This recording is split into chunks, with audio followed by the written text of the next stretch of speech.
Piecewise functions describe situations where the circumstances just totally and completely change. Let me give you an example. You're at the airport sitting in the plane, and the pilot takes off. Now, when they first take off, they warn you about it, and that's because the G-force kind of pulls you back a little bit in your seat, and you're going upwards. Your altitude increases. Pilot reaches a certain height, and he doesn't say, well, let's just keep going. He contacts the tower, and the tower says, you need to fly at this altitude. So they get at an altitude, and they stay there. Now, if this is a really long flight, somewhere along the line, they just may come across the path of another plane and get told from the tower, you know what we need you to do is either go up or down a little bit and then flatten it out again, so you're keeping that altitude at the same spot. And eventually you have to land, so your altitude or your height is going to go back down.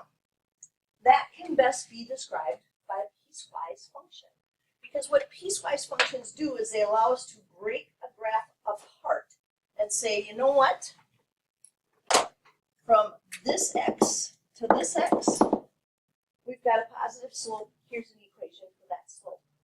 From this x to this x, our slope is 0. It's a horizontal line, and so we can give them an equation for that. And then from, well, I kind of got carried away there, between these two positions, we could have a negative slope. That's kind of steep, by the way. You probably wouldn't do that. And then we'd level off again, and then finally go through the descent. And another really good thing to describe with piecewise functions, parking ramp fees. We've had so many good teams in Algebra.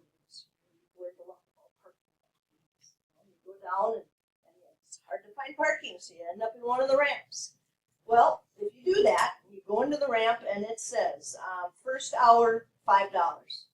You get into the ramp, you're driving around looking for a spot, and you realize, oh, we forgot our tickets. We got home. So you go down to get out. They don't just let you leave. We were here.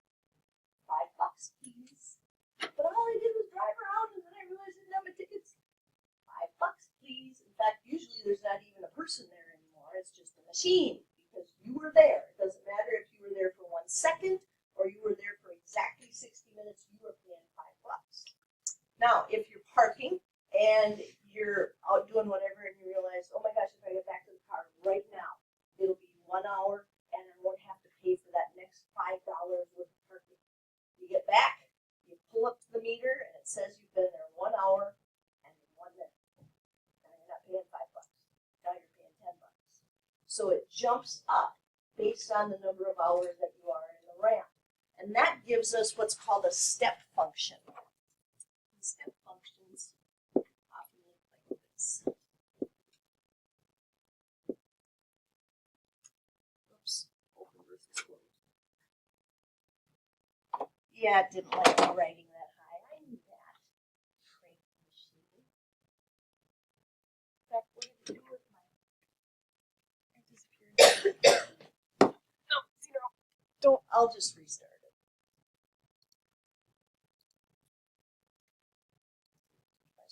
Oh, good, there's my stuff.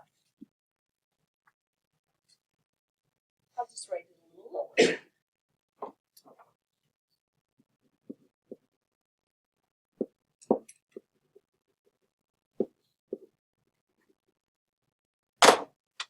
Now, I talked about this morning, and right away, great question. Somebody says, how can that become a function? Is that going to pass the vertical line test? We're going to talk about that. They are functions. So we'll talk about whether or not we really just have one point involved or if there's some overlap as we go through it. Now, piecewise functions are represented by a combination of equations, each corresponding to a part of the domain. That's why people look at these and freak out a little bit. But don't freak out. The key is knowing which part of the graph is going to do what. Different x's get different responses for the y's. For instance, the x's that we have here need to have a positive slope. The x's that we want for this portion of the graph have to have a slope of 0. That's just a horizontal line. So different portions of the graph require a different graph altogether and a different equation. A step function, that's the parking ramp. That's what that one is. A step function has a graph which resembles a set of stairs. An example of a step function is something called the greatest integer function, which I'm guessing you have never heard of before. Most students even get to pre-calc and can't remember ever having heard anything about the greatest integer function. The greatest integer function has what appear to be like a double set of absolute value bars on each side. So looks like this. And a lot of books actually use a little bar across the top and the bottom as well to show that for greatest integer. So the greatest integer function, g of x equals the greatest integer of x, where for every real number, g of x is the greatest integer less than or equal to x. Less than or equal to x. So I think about what that means. First off, I need to know what an integer is. And an integer is the positives and negatives, but with no decimals and no fractions. So -3, -2, -1, 0, 1, 2, 3. Those are integers. So if I put a 2 in here, and their definition was the greatest integer less than or equal to that, well, I pick 2 because that's equal to it. And then I move over on my number line a little bit, and I think, okay, well then what would happen with 2 and 1/10? What would the greatest integer be for that? Because 2 and 1/10 is not an integer. We're not supposed to have fractions. So I think, okay, well on the number line, 2.1, greatest integer less than or equal to that, I'd have to move back to 2. So it gives you the exact same output. And it doesn't matter if it's 2.1, 2.2, 2.3, 2.98. The greatest integer that is less than or equal to 2.98 is 2. So what it does is it gives us little pockets of horizontal lines when we graph it because their value stays the same anywhere from 2 up to 2.9999999. We can't include 3 because the greatest integer for 3 would be 3. So it makes a little jump. So yeah, that's a really good example. It's usually an example we do kind of stick to pre-calculus for the greatest integer function. So what we want to do first is this. We want to realize that not all these equations work for every number. They don't. What we need to do is figure out which line of information we should use for any of this. Because piecewise functions are what's called conditionals. I'm going to use the G word now, don't throw anything. In geometry, you learned that a conditional says, if this, then this. And the only way you can use that line of information is if you look at the if part and you go, yes, I have that. Then you can read the rest of it. It's the same thing here, but it's kind of backwards. This top line of information, we can only use if x is less than 0. That's the only time we're going to use that. Only when our x values are less than 0. So 2x plus 3 is not going to get used for every single number. Only those that are to the left of the y-axis. Then, if x is between 0 and 2, including 0, notice there's an equals bar there, we would graph 2. Well, that leaves a whole lot of numbers left that would need to be graphed, and that's what's covered down here. If x is greater than or equal to 2, we have another equation that would need to be graphed. But we're not going to graph to start off with. What we're going to do is merely evaluate. What that means, they're going to give us some numbers. We have to figure which line to use, and you only use one line at a time to give them an answer. And later on, when I have you do these, you also need to notice this. This function is f of x. When we get down to these examples, we have 2 to choose from. So some of them will ask you to use g as your piecewise function, and some of them will ask you to use f. So you just have to be careful about where everything goes. So let's go back up to this one just to get started. And for A, it says, what would we get? Because that's what evaluate means. What would you get if x is -1? So I come over here. If -1 is less than 0, it is. I'm going to use the green one. 2 times -1 plus 3 will give me my answer. plus 3 is 1. Now, if we were graphing, that would mean we would graph the point negative 1, 1 on there. Wouldn't include it, but we'll get to that a little bit more later. All right, so x equals 1. Let's see, b says, or x equals negative 1. B says x equals 1. Should I use that top line again? 1's not less than 0. I can't put it there. Can I use the middle line? 1's smack dab in the middle here. So where's my equation? What does that mean? It means whatever I put in here for x, between 0 and 2, 2 is the answer. That's what it means. No matter what, no math to do. That means that the y value will always be 2. That little portion of the graph would be a horizontal line. C says x equals 3. Are we using the top green line? Okay, we got to use the middle blue one. We're all the way down to the bottom this time. You're absolutely right. Because 3 is greater than or equal to 2, we're supposed to use this little equation, negative 3 plus 1, because it was negative x plus 1. And that's negative 2. And there it is. So to start with, they just want us to understand, look at the names, make sure these all say, use this, and in this case, this was f of x. And then put the numbers in and see what you get. So, 4, 3, 2, 1, 0 me on how you feel about these.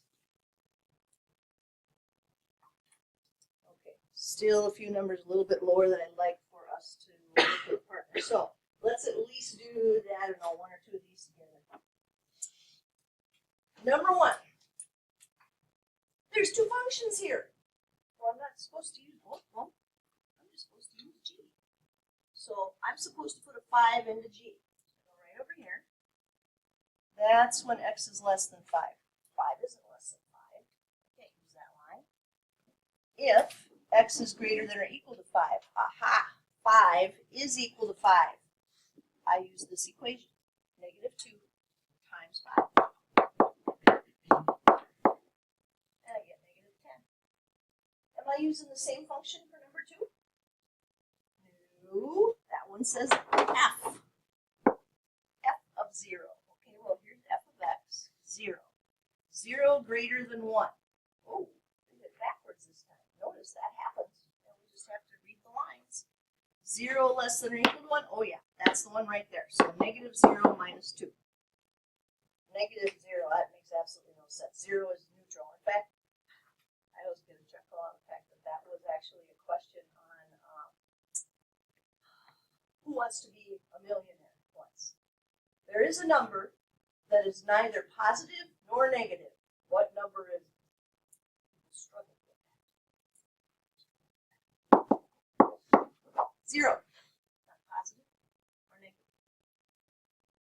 4, 3, 2, 1, 0 me now. Where are you at? Evaluating? Well, try the next 2 and we'll get you a candy partner. I think I put it down.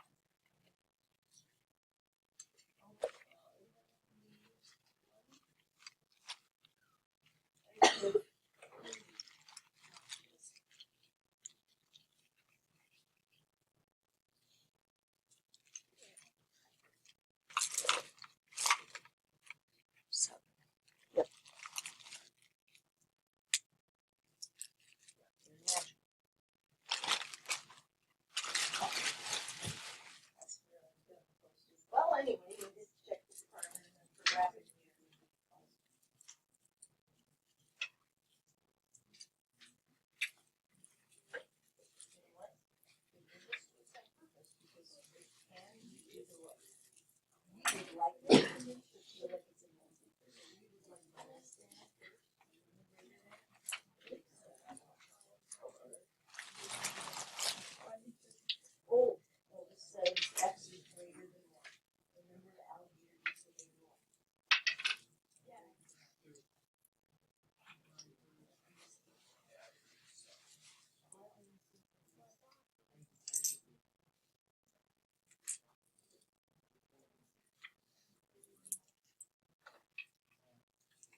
So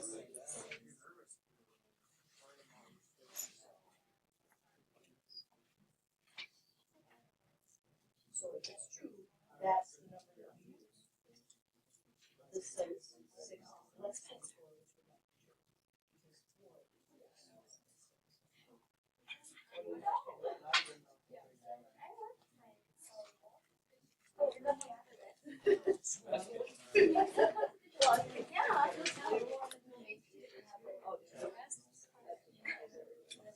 all right, Candy up in there.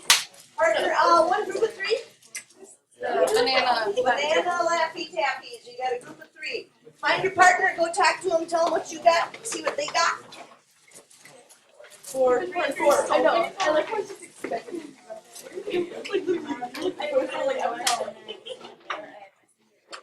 Okay, I got 4, 6.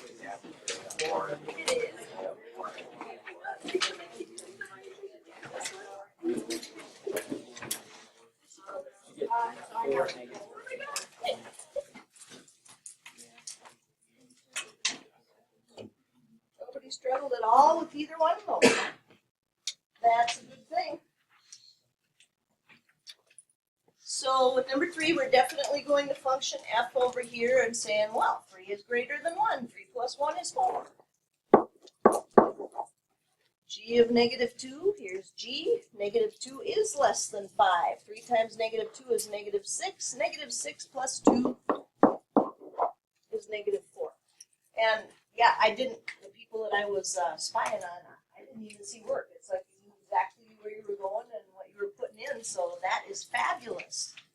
So now, let's graph these ones. Let's take a peek at how a person graphs a piecewise function. If you have it explained to you, it actually is a pretty easy process. If it's one of those things you have to learn on your own by reading a book, you can kind of forget about it. You know, you just need human contact to tell you, look at what this is doing. We have 2 equations. I need to know which one gets graphed where. Well, this is what tells me that. It says if x is less than or equal to 3, do this. If x is greater than 3, do that. So here's what we're going to do. We're going to put a little helper line at x equals 3. It's not part of our graph, but as we start out with piecewise, it is a really good idea. It's not an asymptote, it's just a helper line to remind us that's the split. One graph is going to happen on one side, the other is going to happen on the other. That's why they're called piecewise. One piece over here, another piece over here.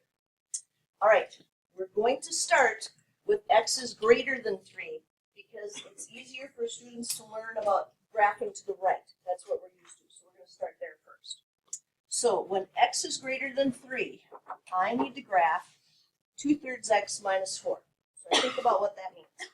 That's y equals mx plus b. So I would have to go down 1, 2, 3, 4. But wait a minute, I can't graph this over there. This stuff is all supposed to happen where x is greater than 3. So I'm going to remember to erase that. But I need to figure out where the line is going first. And that's with my rise of 2 and run of 3. So up 2 and over 1, 2, 3, and now I'm doing better. Now I'm at that 3. So now I can use my up 2 and over 3 slope a couple of times. Erase that point that's on the y-axis, because remember, that's not where it can be graphed. It has to be graphed where x is greater than 3. And then show that my arrow is telling people, you're using this all the way to the right forever. I don't put an arrow on the other end. I can't graph that past that 3. In fact, I'm not even sure I can graph it in 3. I better take a close look at that. This says x is greater than 3. Then I really can't graph it in 3. So what I do is I make an open dot to show, hey, this is kind of where this starts, but you cannot graph it just as 3. It doesn't work. All right, then for the other side. For the other side, x is less than or equal to 3. I have to graph negative x. We can think of it as y equals mx plus b. If there's no b value back there, we can use use 0 for B. And then we have to go down 1 and to the right 1. But I realize that's kind of taking me in the wrong direction because this graph is supposed to go to the left. So I'll just use my slope backwards. I'll go left 1 and up 1. And do that a few times so I have something really good to aim at. So from the line, I go like so. And I still have to answer that question. What about x equals 3? Can I use the blue one for x equals 3? I sure can. So I'm going to over-exaggerate and put a big filled-in dot right there. Now this graph experiences what's called a jump because the graph comes down to -4. But then if you want to go to the right anymore, you have to jump up and begin again. Now here's where I could answer that question that I told you somebody had asked about whether or not this is a function. Of course it is. When we go down with our vertical line test, this point is not included, but this one is. So it is just one point that our vertical line hits as we go through there. So two different graphs. Now, there is an old-fashioned way to do this if a person is not real good with using slope backwards and that kind of stuff, and that would be, I'll color code this for you, where a person says, okay, x is greater than 3, I'm just going to take some numbers that are bigger than 3 and I'm going to put them in there because 2 points determine a line. That's the point line plane postulate right there. So if x is greater than 3, I'm supposed to do 2/3 x minus 4. I could put the 4 in. That would be 8/3 minus 4. Get a y value. Do the same thing for the 5. Graph a couple of points and all is good. And then for my x's that have to be less than or equal to 3, maybe put 3 and 2 in there. -x. Get a couple of points, connect them up, and then at the end, go back and look and see, well, which one gets the filled-in dot? It's this one, because that one has the equals bar on it. And hopefully everybody's able to use slope forwards and backwards here. But take a look. Sometimes you have to erase, as I know it probably felt really weird to start graphing that -4 here and getting our line, and then we had to erase it. But that just happens sometimes. It has to do with the location of your hypothesis right here, your if piece of that. So, always a good idea to draw that little helper to say, here's where things are changing up a little bit. So, let's do 5 together. I don't think one example is good enough for these. Where's the change up happen on number 5? At 1, right. If x is greater than 1, if x is less than or equal to 1.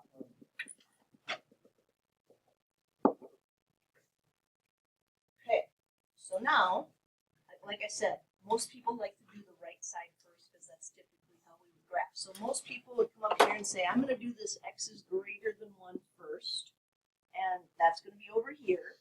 So x plus 2, I have to start up 2, but I'm going to have to remember to erase that because that's not supposed to be over there. It's supposed to be on the right-hand side. Go up 1 and over 1, up 1 and over 1 a few times to get me a straight line. Erase my y-intercept, and then think about whether or not it should have an open or a closed dot. Should the blue ray have an open or a closed dot? Open does not have an equals bar. Now I'll color code this one green.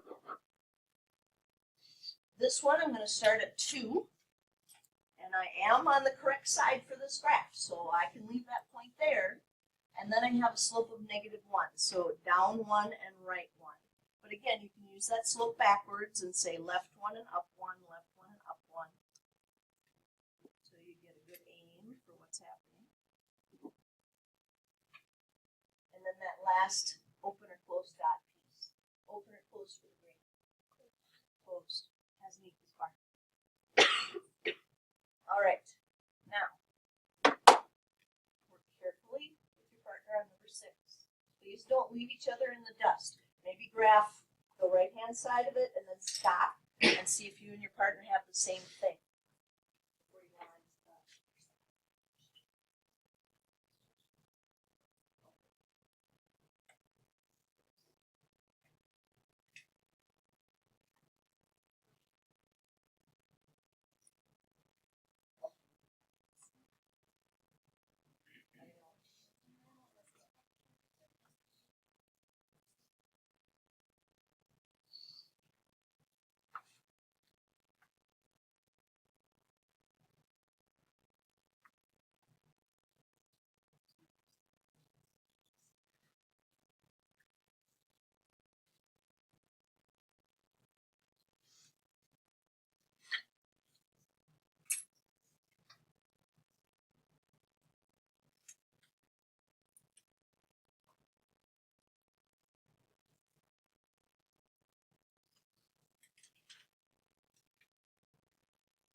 this one, the top line is for x is less than 2. That's supposed to be the left-hand side of your graph, not the right-hand side.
Okay, let's go ahead and talk through this. Same thing happened in first hour, it did. And that's because they switched it up on us. This one is for the left side, x is less than 2. You have to graph that over here. But this one is for the greater than or equal to 2, which would be over on this side. So we start up here at 9, and then we go down 2 and over 1, and we realize neither one of those points are something that can be graphed where we're supposed to graph. So we just keep going.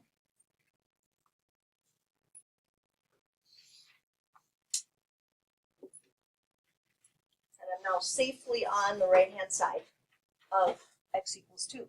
And then this one does get solid, and that's because we did have the equals bar. And then we just go back and erase those pieces. And then the next one, if x is less than 2, we're supposed to start at 4. 1, 2, 3, 4. And go up 1 and over 2.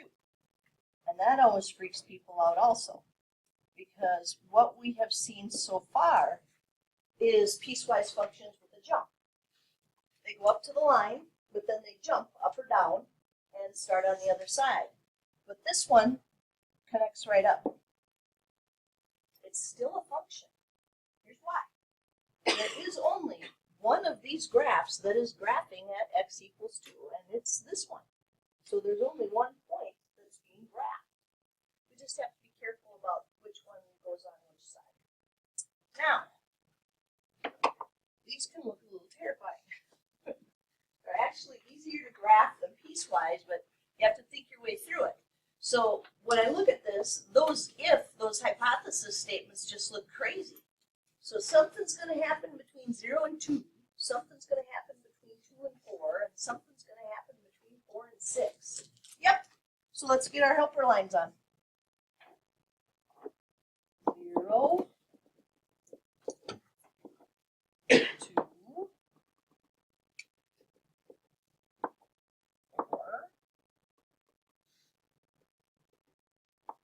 and 6.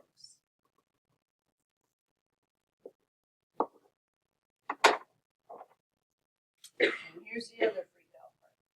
Where are the x's in those equations? There aren't any. That means they're horizontal lines. So between 0 and 2, I'm supposed to go down to -2 and just draw a little horizontal line. And then I have to think, well, should it have an open dot or should it have a closed dot? Well, at 0, it's closed. But at 2, it's open. because it's 0, I have an equals bar. I don't. From 2 to 4, I'm supposed to go down to -4. Draw a little horizontal line. At 2, close dot. At 4, open dot.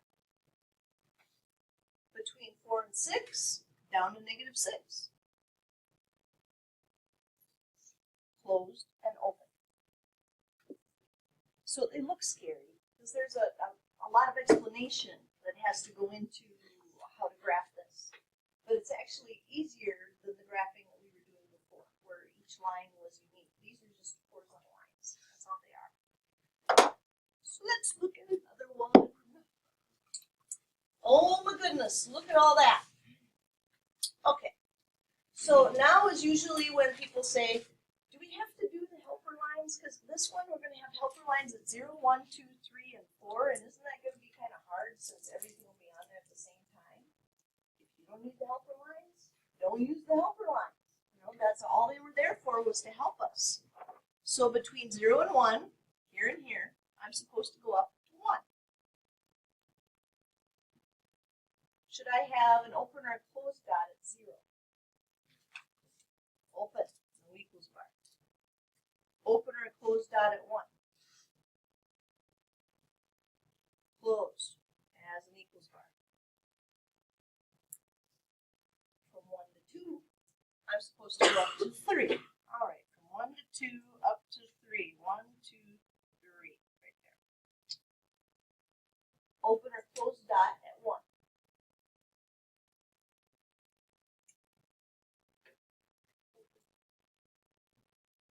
Open or closed dot at 2.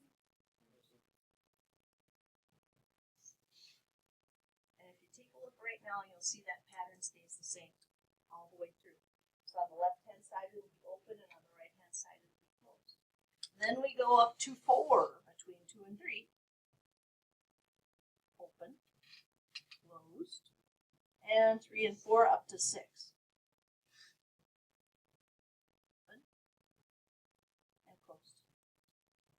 I don't like that. It's not symmetric enough to be a group of steps. Well, in a way, kind of is, but you know, it's one of those things. So, 3 and 4, I made a jump.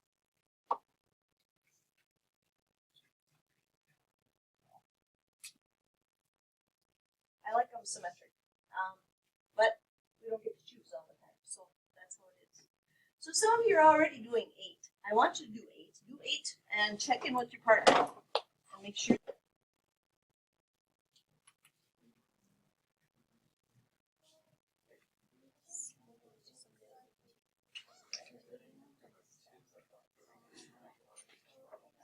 That's You can have that yes and no conversation. 3, 2, 3, 2. Yeah, in a way it is, you know. And what we've seen again is we're trying to make sure that this stays a function. I mean, they're called piecewise functions for a reason, with our open and our closed. So when we get to this point, it's not included for x equals 1 for that portion of the graph, but for this one it is, because that one goes -2. So you don't get 2 closed dots at the same place. If you do, then it's not a function. All right. Just graphing, because I already asked you about evaluating. Graphing piecewise and step functions. 4, 3, 2, 1, 0.